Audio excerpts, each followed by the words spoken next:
Somewhere out in the flat, empty grasslands of Western Queensland, people have spent more than 100 years reporting the exact same thing.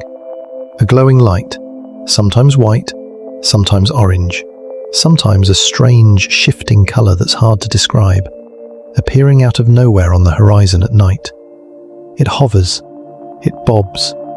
Sometimes it splits into two lights, or vanishes and reappears somewhere else entirely. And according to a huge number of witnesses, if you get in a car and drive toward it, it doesn't stay still. It moves. Sometimes it follows you back.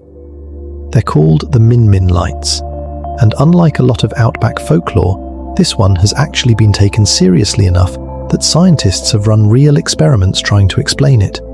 And even after all of that, plenty of people who've seen it still aren't convinced the case is closed.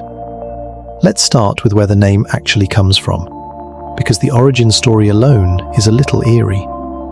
The most commonly told version traces the phenomenon back to 1918 near the site of the old Min Hotel, a small, long-abandoned pub roughly between the towns of Boulia and Winton in Western Queensland. According to the story, a stockman riding home late at night saw a strange glowing light near the hotel's overgrown cemetery and rode toward it to investigate, only for it to seem to retreat and shift position as he approached, never letting him get close. Whether that exact founding story happened precisely as it's usually told is difficult to verify at this distance. This is Outback oral history, passed down over more than a century, and, like most oral history, it's likely been smoothed and embellished somewhat in the retelling. But what isn't in dispute is that reports of a genuinely similar phenomenon in that same general stretch of country have continued consistently ever since, from a very large number of independent witnesses who had no obvious reason to coordinate their stories. Here's where it gets genuinely interesting, because this isn't just 2 or 3 vague sightings blown out of proportion. Min light reports span well over a century, come from graziers, truck drivers, police officers, and tourists alike, and describe a strikingly consistent set of details across completely unrelated accounts. Witnesses typically describe a single glowing orb, sometimes low to the ground and sometimes higher, appearing at a distance on a completely flat, open stretch of Outback at night, usually where there's no obvious explanation nearby. No town, no vehicle, no campfire, nothing. Some describe the light as steady, others describe it pulsing or slowly changing colour, and a significant number of witnesses specifically describe the light appearing to react to them, receding as they approach, or, in some accounts, following their vehicle for a distance before falling away and disappearing. Now, before we go any further, let's be honest about something.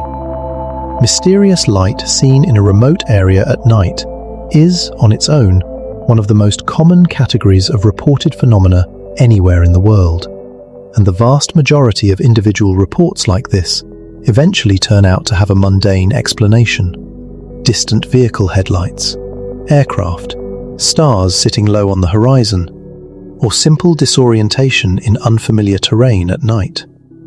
Scientists studying Min reports have never disputed that a meaningful number of individual sightings almost certainly fall into exactly that category. But the Min lights are a slightly different case, for one specific reason. Because reports have been so frequent and so geographically consistent for so long, in a region known for having genuinely flat, open terrain and famously clear night skies, it eventually became a phenomenon interesting enough that a professional physicist decided to actually go and test it properly, rather than just write it off. In the late 1970s, a University of Queensland physicist named Jack Pettigrew became seriously interested in the Min lights, partly after experiencing something similar himself while driving through the region at night.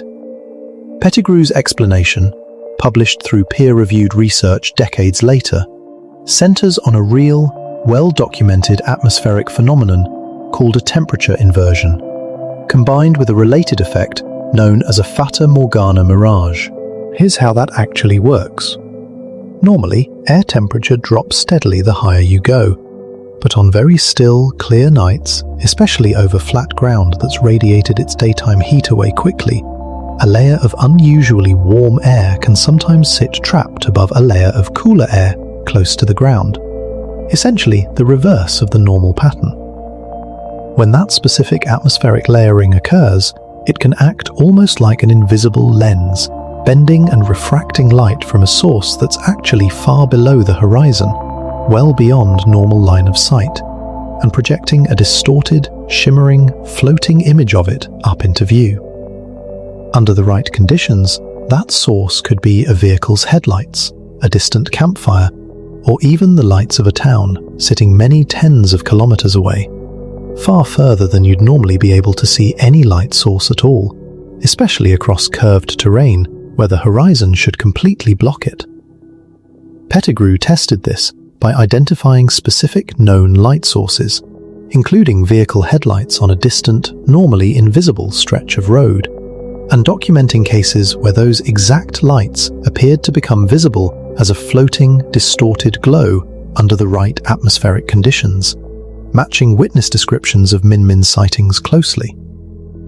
Because temperature inversion layers can shift and dissolve unpredictably, and because atmospheric refraction can distort both the apparent size, color, and position of a distant light source in ways that genuinely do look like movement, even when the actual source is stationary or moving in a completely different direction, this theory offers a plausible, scientifically grounded explanation for a meaningful number of Min-Min sightings, including some of the more dramatic-sounding reports involving lights that seem to shift, pulse, or recede. So mystery solved, right? Here's where it gets complicated again, and this is the detail that keeps the story genuinely open rather than neatly closed. Pettigrew's mirage theory works well for explaining sightings where a known, identifiable light source exists somewhere in the distance. A road, a town, a homestead. But a substantial number of long-documented Min-Min reports come from locations and eras where no such distant light source plausibly existed at all. Reports predating widespread vehicle use in the region, or occurring in stretches of country with no roads, towns, or other light sources within the kind of distance the mirage effect would require. For those specific cases, the atmospheric refraction explanation doesn't cleanly apply, because there's genuinely nothing on record to be refracting in the first place. Other proposed scientific explanations over the years have included ball lightning, a genuine but still not fully understood atmospheric electrical phenomenon, bioluminescence from certain fungi or decaying organic material, though this typically produces a much dimmer, more localized glow than most Min-Min reports describe, and various forms of gas combustion from underground sources, sometimes called will-o'-the-wisp style phenomena in other parts of the world, though similarly limited in scale and duration compared to typical Min-Min accounts. None of these alternative explanations have been tested and documented in the region with anywhere near the rigor of Pettigrew's mirage research, and none of them comfortably account for the full range of consistent details reported across more than a century of sightings.